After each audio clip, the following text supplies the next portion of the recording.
Vote হলো একটা আমানত। আল্লাহ তাআলা কোরআনুল কারীমে বলেছেন, ইন্নাল্লাহা ইয়া'মুরুকুম আন তু'আদ্দুল আমানাতি ইলা আহলিহা। এই আমানতকে তার যোগ্য ব্যক্তির কাছে পৌঁছে দাও। অযোগ্য লোকের কাছে এই আমানতকে দেওয়া যাবে না।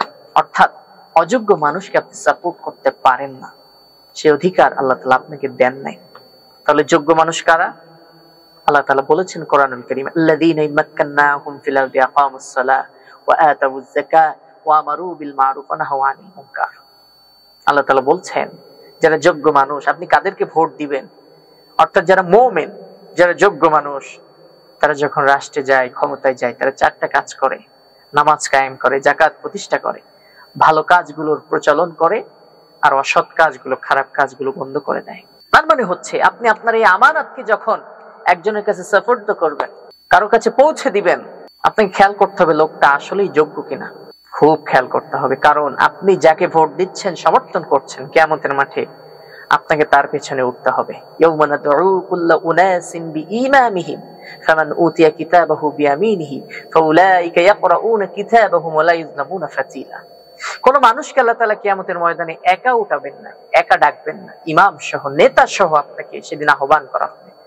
এখন আপনি এমন মানুষকে ভোট দিয়েছেন, আপনার আমানত তার কাছে পৌঁছে দিয়েছেন, যে হচ্ছে ভোট চোর, চাউল চোর, গম চোর, টিন চোর, মানুষের অধিকার নষ্ট করেছে, এতিমের সম্পদ দখল করেছে, অন্যায়ভাবে জনগণের সম্পদ আত্মসাৎ করেছে, এদেরকে আপনি ভোট দিয়ে নির্বাচিত করেছেন।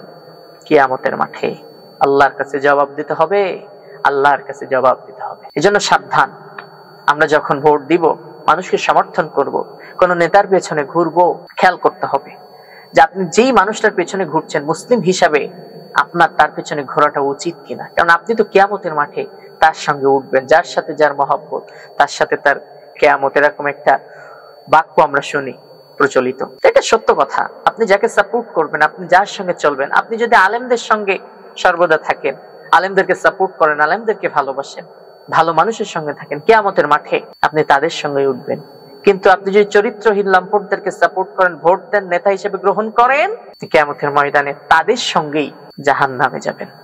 আল-আদাবুল মুফরাদে একটা হাদিস দেখছিলাম সেদিন, কিয়ামতের মাঠে কিছু মানুষকে আল্লাহ তাআলা বিনা হিসাবে জাহান্নামে দিবেন। তার ভিতরে অন্যতম একটা শ্রেণী হচ্ছে যারা এমন মানুষকে নেতা হিসেবে নির্বাচিত করেছে যাদের ভিতরে রাসূলের আদর্শ নাই, যারা রাসূলের আদর্শের পরিপন্থী কাজ করে, এই ধরনের মানুষদেরকে তারা নেতা হিসেবে নির্বাচিত করেছে। এদের কোনো হিসাব হবে না, এরা নামাজ পড়েছে, রোজা রেখেছে কিনা, হজ করছে কিনা, যাকাত দিয়েছে কিনা, এটা হিসাব হবে না, সরাসরি জাহান্নামে যাবে কোনো হিসাব ছাড়া। এজন্য আমাদেরকে সর্বদা খেয়াল রাখতে হবে, আল্লাহ তাআলা যে আমানত আমাদেরকে দিয়েছে, সামনে নির্বাচনের মৌসুম আসতেছে, আপনি যাকে সাপোর্ট করবেন, আপনি যার পাশে থাকছেন, আপনি যার পেছনে ঘুরছেন, যার পেছনে আপনি স্লোগান দিচ্ছেন, আমার নেতার চরিত্র ফুলের মতো পবিত্র, মুখে বলছেন কিন্তু অন্তরে জানেন আসলে এই নেতার চরিত্র ফুলের মতো না, বরং এই নেতার চরিত্র এমনটাই খারাপ, ডাস্টবিনের থেকেও খারাপ, এরকম একটা অবস্থা। তো এদেরকে আপনি মেহেরবানি করে সাপোর্ট করবেন না, তাদেরকে আপনি আপনার এই আমানত তাদের কাছে পৌঁছে দিবেন না, তাহলে আল্লাহর কাছে জবাব দিতে হবে। আল্লাহ তাআলা আমাদের সকলকে তৌফিক দান করুন, এই আমানতকে তাদের যোগ্য যে ব্যক্তি পাওনাদার তাদের কাছে পৌঁছে দেওয়ার তৌফিক দান করুন। আমিন।